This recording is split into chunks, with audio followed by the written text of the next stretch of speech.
And we're seeing the fractures in our climate, in our societies, and in our health, because of this obsession that we have with growth. And so I think for sure, the leaders of the future need to be empathetic, not just towards one another and people in their teams, but towards the planet and towards themselves in a way. I guess that's not called empathy, but they need to be kind towards themselves, because we need to start rethinking how we build businesses and what we define as success. Good day, I'm your host, Leandris, an award-winning broadcaster, alumnus and scholar of the University of Pretoria. The University of Pretoria is a 113-year-old institution and the largest producer of research in South Africa. With more than 120 academic departments, 92 centers and institutes, there are more than 1,100 study programs on offer. Join me on each episode of the LeadUP Podcast as our proud alumni reconnect with their alma mater. Whilst you will draw inspiration and motivation from the anecdotes of various guests on this podcast, you are also encouraged to embark on the lifelong journey of leadership, doing so by also becoming a force for positive change. Today, I'm speaking with Leandri van der Vaart, who is famously known from the show MasterChef South Africa, where she finished second in season 2 back in 2013. She's also a co-author of the cookbook called 2. Leandri holds a master's in analytical chemistry from the University of Pretoria. Cosmetics, food and beverage, and medical devices, wound care, and medical aesthetics are among some of the projects that she's designed throughout her long career. Above and beyond, Leandri is a philanthropist, and her enthusiasm is so refreshing. To find out more about our special guest, have a listen. Leandri, thank you for joining us. It's good to speak to you today. Welcome. Thank you so much. It's my pleasure. Looking at your resume and all your accomplishments, from graduating cum laude to finishing second in the season 2 of MasterChef, how do you keep excelling consistently? Because I'm keen to know, what is your recipe with this? Recipe, that's a great one. You know what's interesting about the question you just asked me is that if you had to ask me whether I was a successful person, I would probably not say yes. I think what probably is my main driver when I think about the tasks that I take on or the challenges that I face or the adventures I pick is that I'm choosing a path of curiosity. And so I tend to want to just feed that insatiable curiosity I have to understand the world and how things work and how to do things better. So that's really my driving force, is to follow the path of curiosity in life. That's taken me to some interesting places so far. That's interesting, because I speak to a lot of academics and they all talk about the students that do very well are those who are very curious about what they're learning, inquisitive, some would say.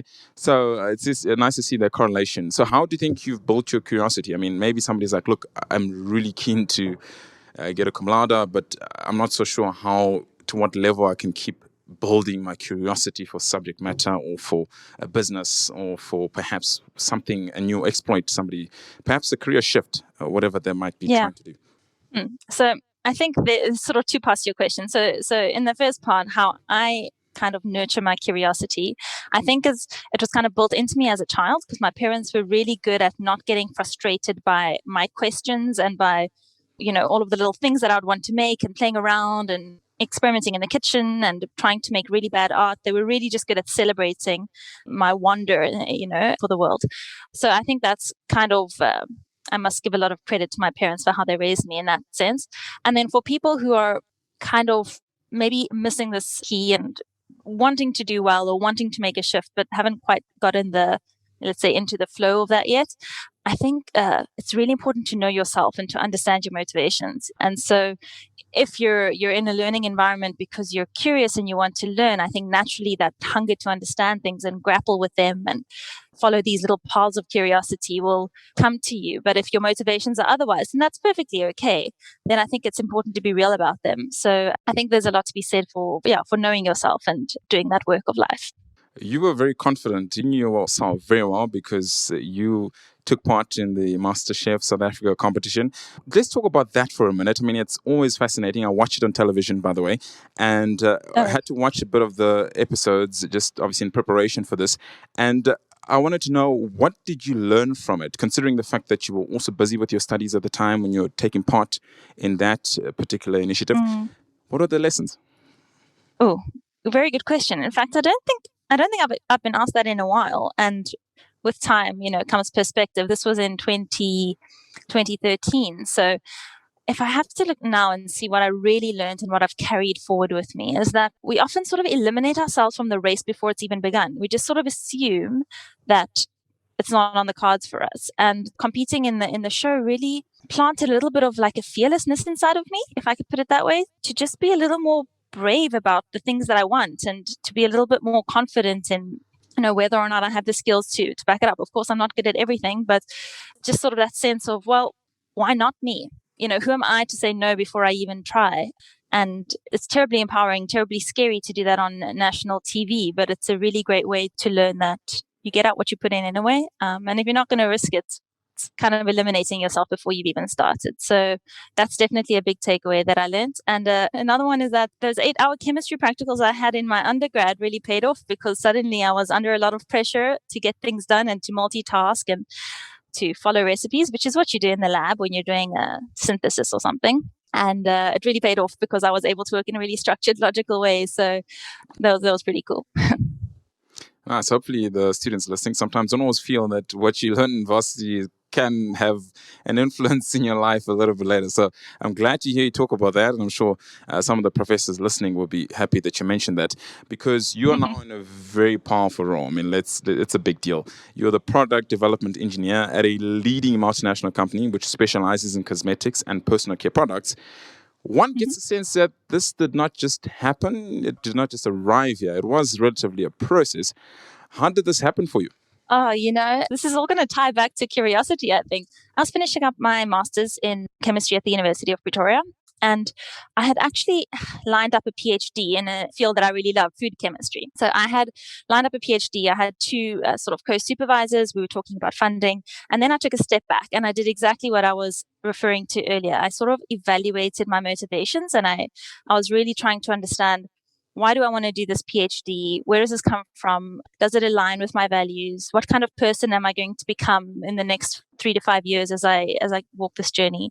And I realized that my motivations for wanting to do the PhD were not driven by curiosity. A lot of it was driven by wanting to stay in my comfort zone of the academic space.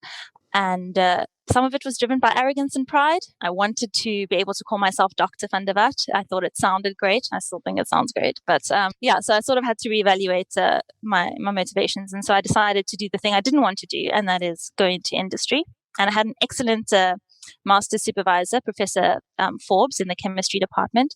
And she really encouraged me. She said, I would love to have you as a PhD student, but I believe that the right thing would be for you to get some industry experience. And so that's what I did. I applied for jobs everywhere. I wasn't actually getting any traction in the job market. So for 3 months, I was just job hunting. And then I got an offer from a company that does medical devices and wound care and some skincare products in South Africa.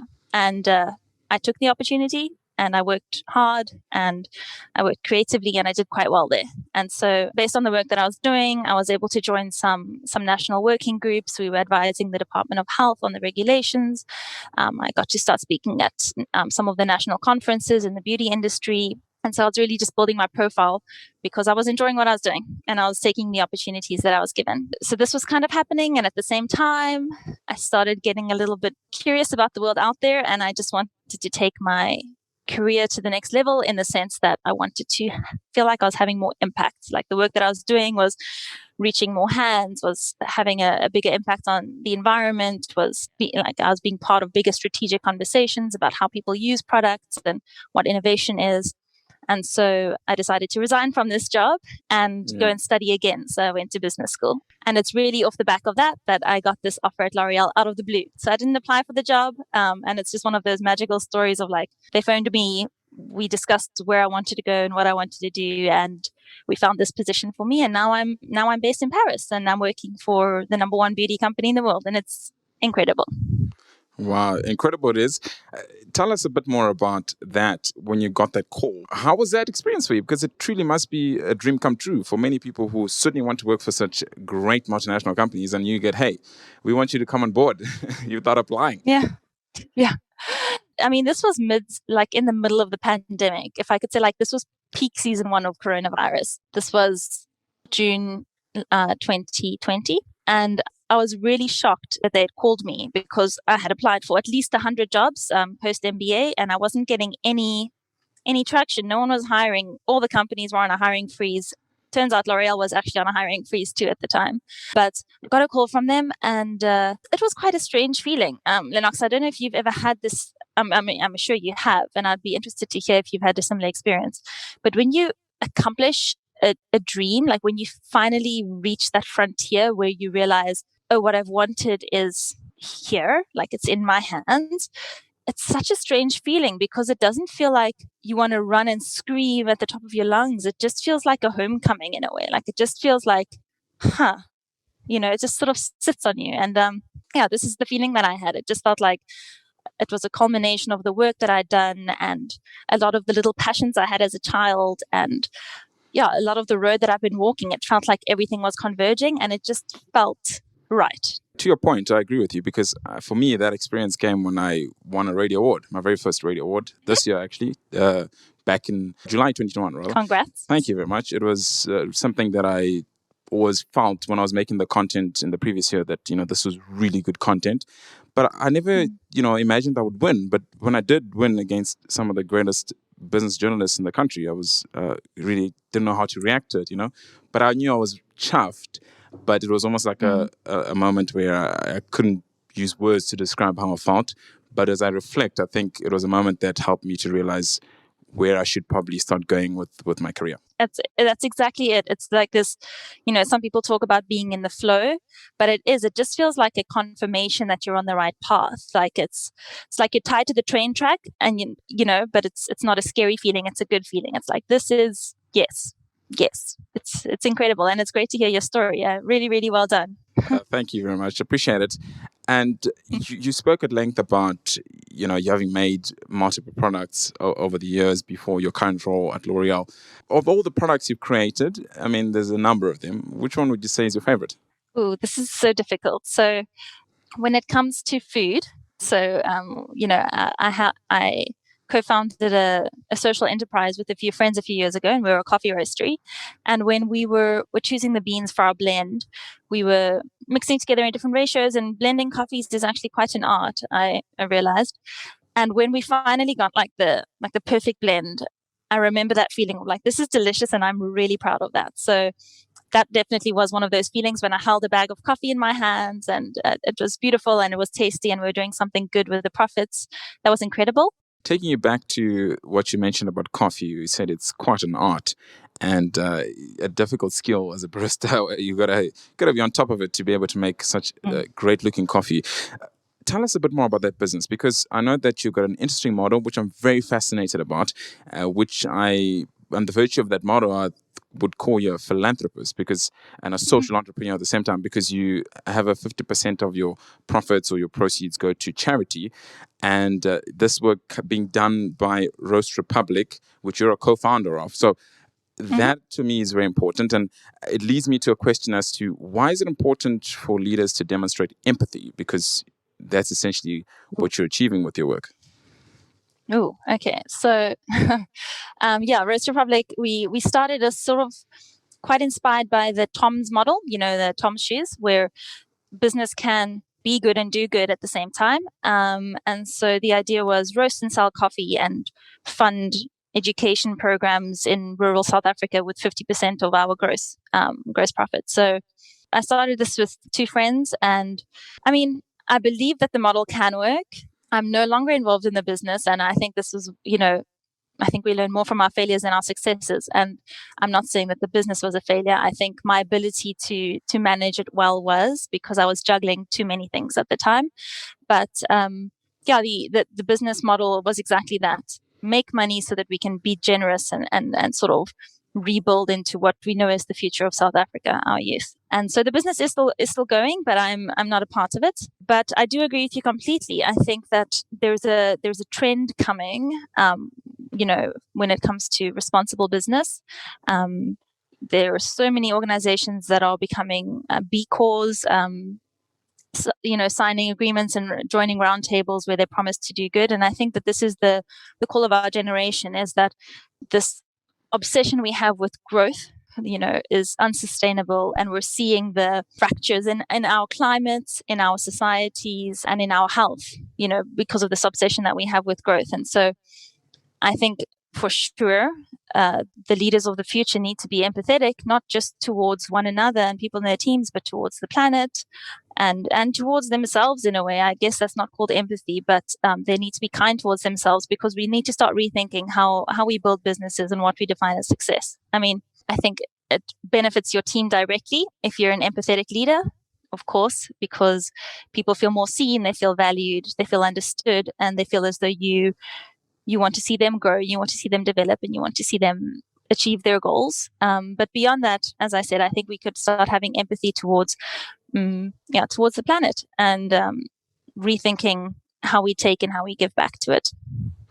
Undoubtedly, you're environmentally conscious in many ways.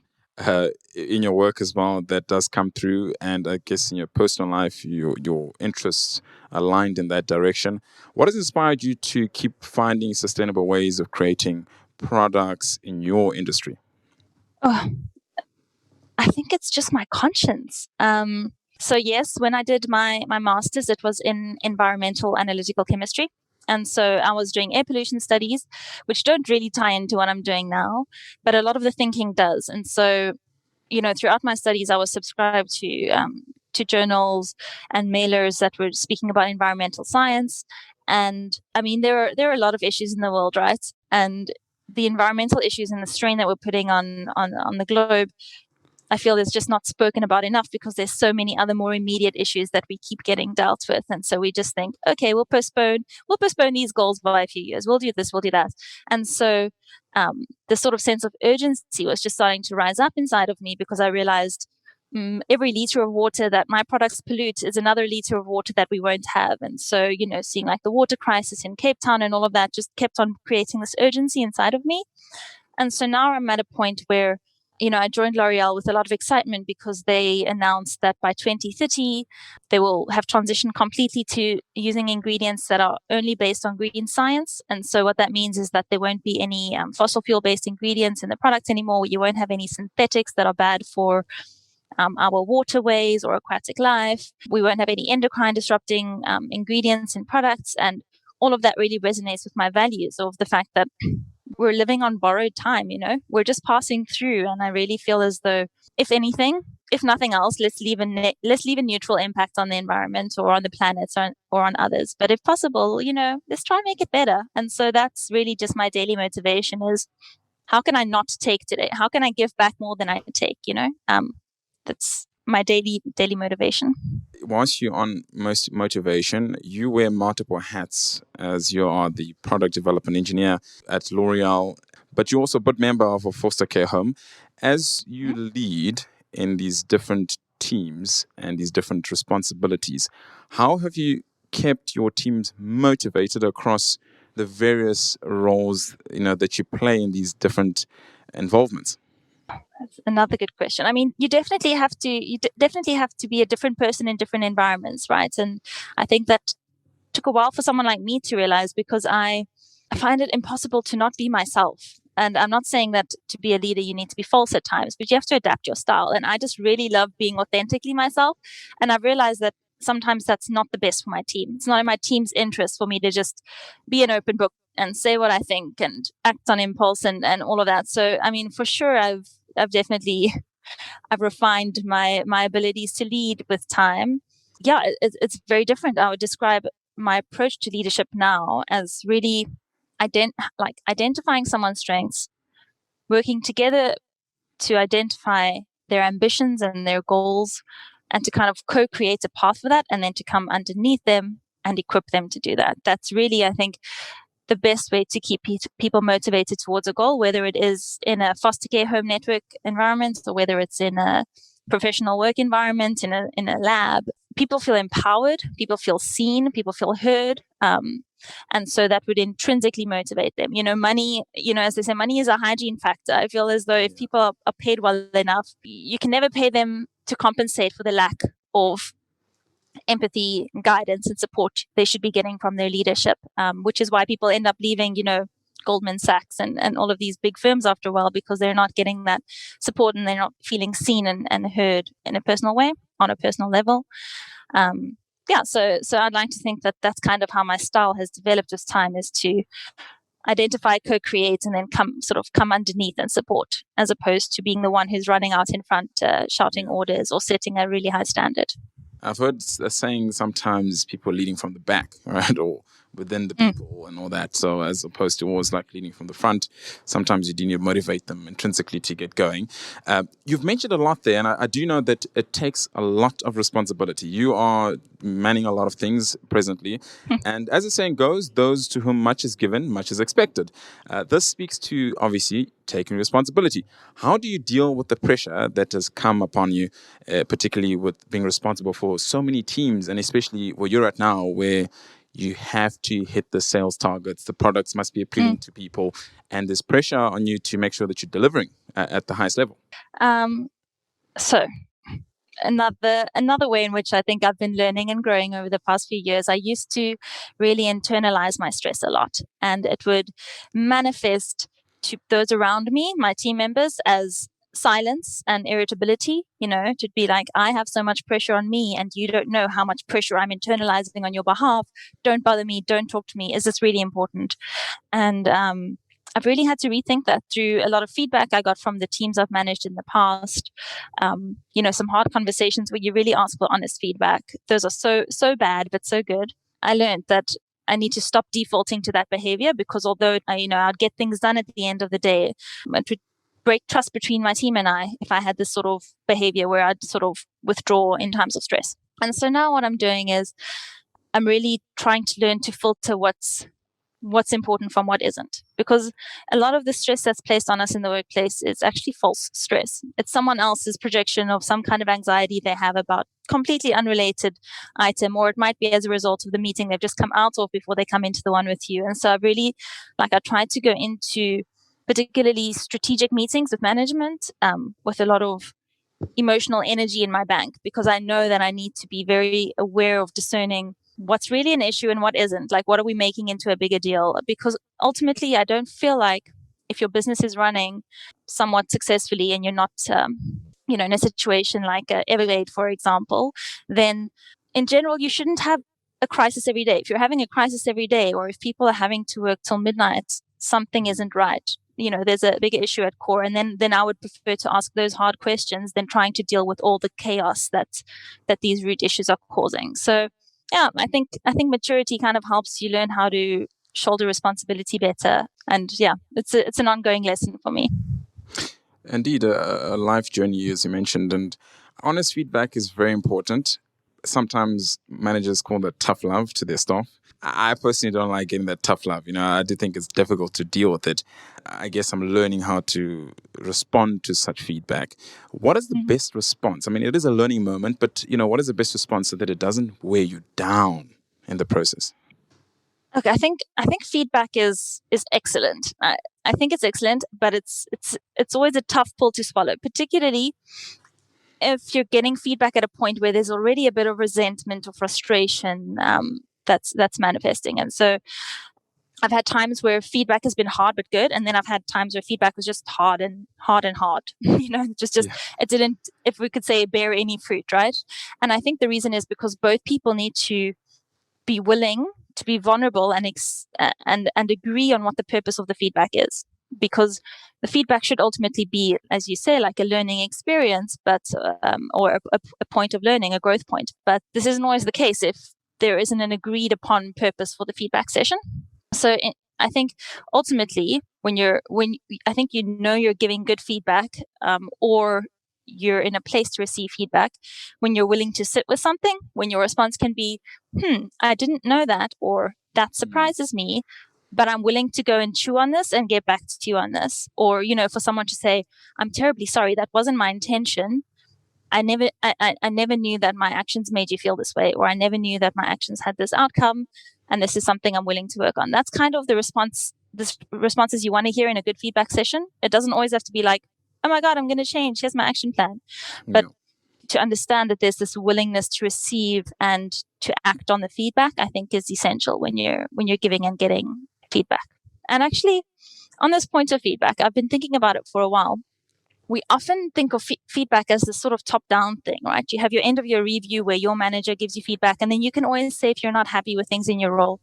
But we don't often create really open spaces of trust where employees can give feedback upwards, So I've often thought about my N+2 here at L'Oreal. He carries a lot of responsibility, and he sits in his own office far away from the teams or the labs that he runs. And I've often thought, like, who gives him feedback? Because it's not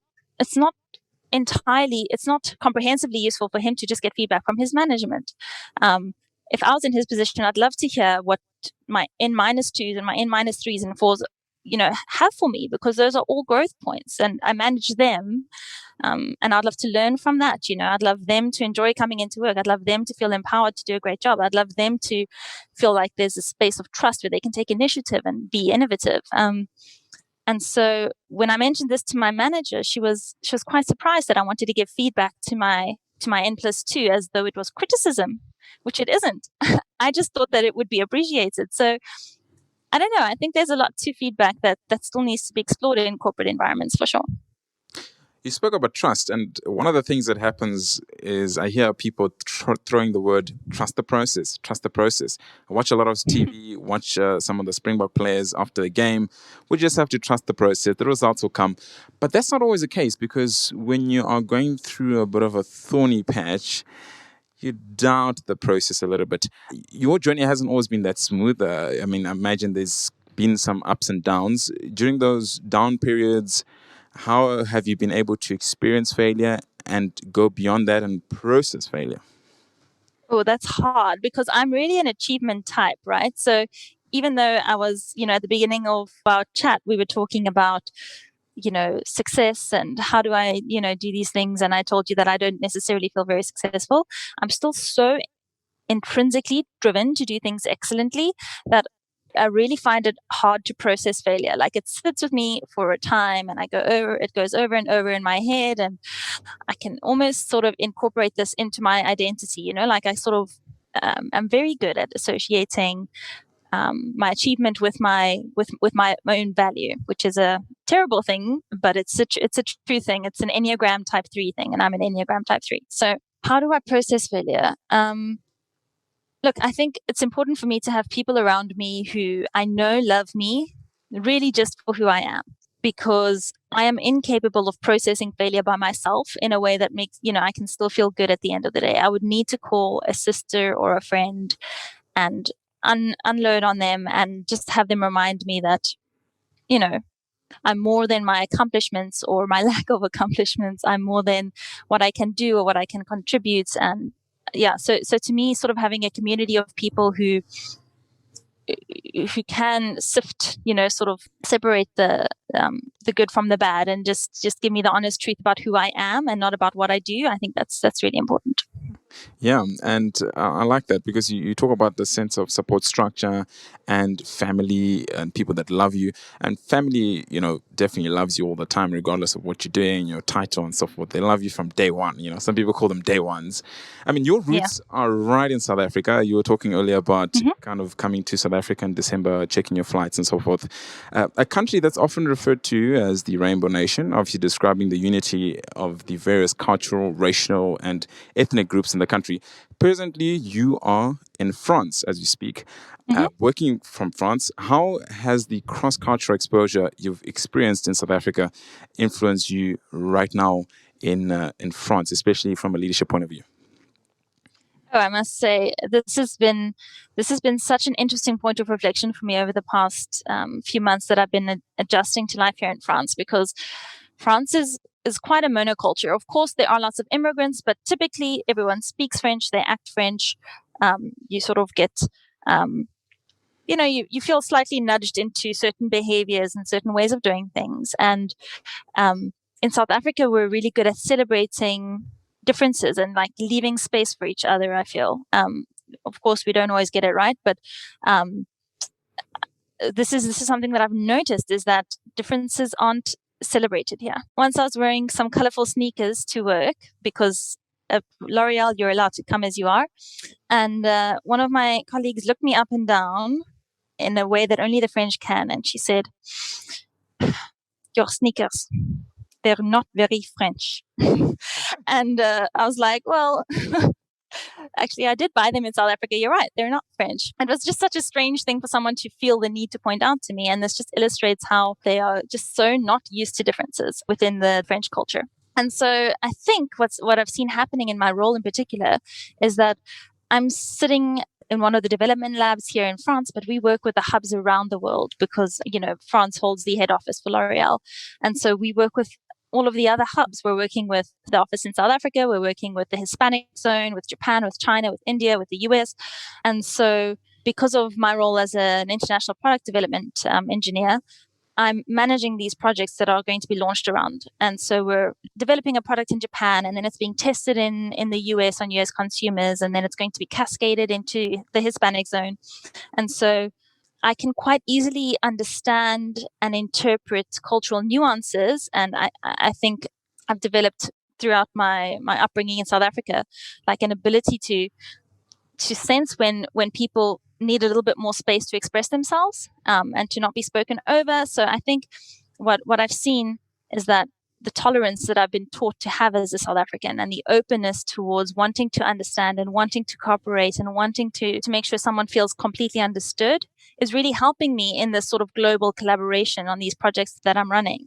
And yeah, I actually think our ability to have to practice to communicate in South Africa, because we have so many languages, we have so many different cultures, the skill is really undervalued. I think our ability to communicate effectively, even when someone isn't speaking their first language, is really powerful.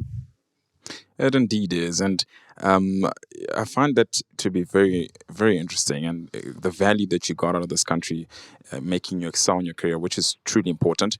But obviously, whilst you're now in France, I imagine, moving from South Africa to really be in France has not been quite an easy step for you, but it's been sensational for your career on one side. Whilst on the other side, perhaps it's been a bit of a change. Talking about change, how did you embrace the change? Because a lot of us, when we have to go through changes, I get a little bit irritable and I start overthinking, I start panicking. What did you do to really embrace that change?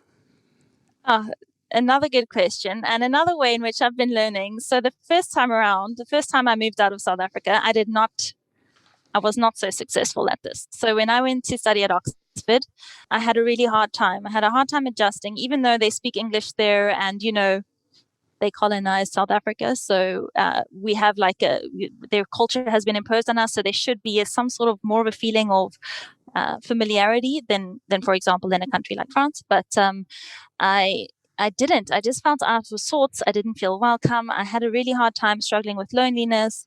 And so when I got this job in France, I was really scared because I thought that this cycle would just repeat itself, that I would be perpetually lonely, that I would regret some of the decisions that I made to move here, even though I really wanted to take the job. And so I took a step back and I decided to firstly refill my tank before I made the move, to make sure that I spent time with my family and my friends and my loved ones before I came. And then secondly, I thought through ways in which I would be prepared for when the loneliness hits, or for when I'm feeling incredibly frustrated by the healthcare system, or, those small things that catch you off guard and can really send you down into a sort of a downward spiral.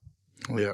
And yeah, so I took some time thinking through that. I actually thought, how am I going to make friends? So I had a small little action plan. Okay, if I join a church, I will meet people, because typically in a church, people are friendly. I can join a tennis club because I play tennis and I enjoy that. That'll be a good way to meet people.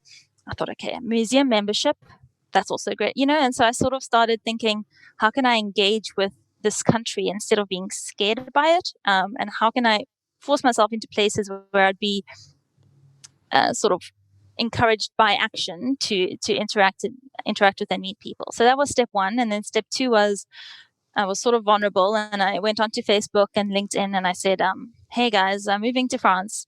I actually don't know anyone there. I don't have a family member here. I didn't have any friends. Please, if you have friends there who would love to go to the cinema or the theater or eat food or have picnics, or, let me know. I'm keen to meet up. And so a lot of my network actually set me up with a friend of a friend of a friend of a cousin, And I've actually ended up making so many incredible friendships through this very loose network. And so, although it felt a bit embarrassing to do that at first, It does. it's actually been it's paid. It does. It feels like you're in high school all over again. Like, oh, I don't have friends. But actually, I've met amazing people as a result. And so, I think that sort of step of vulnerability paid off in the end. Or would you say people met you, an amazing person, in the process? My final question, though, as we wrap this conversation up, is really more so back to the University of Pretoria. Want to know a little bit more. As an alumna, what is an element of the University of Pretoria that you will most certainly never forget? Ooh, the thing that I'll never forget about the University of Pretoria was the lunchtime concerts in the aula. So Oh yeah, I remember those. Do those still happen?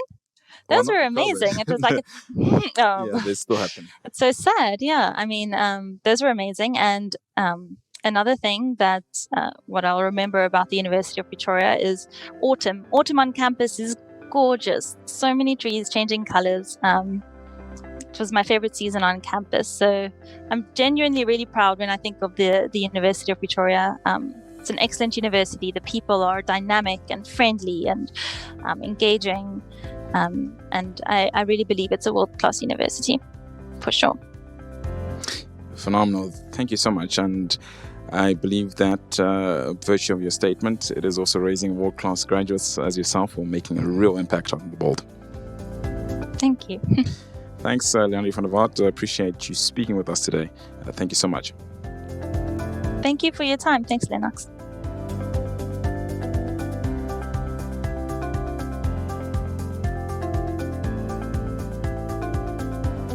That indeed does bring us to the end of my conversation with Leandri van der Walt.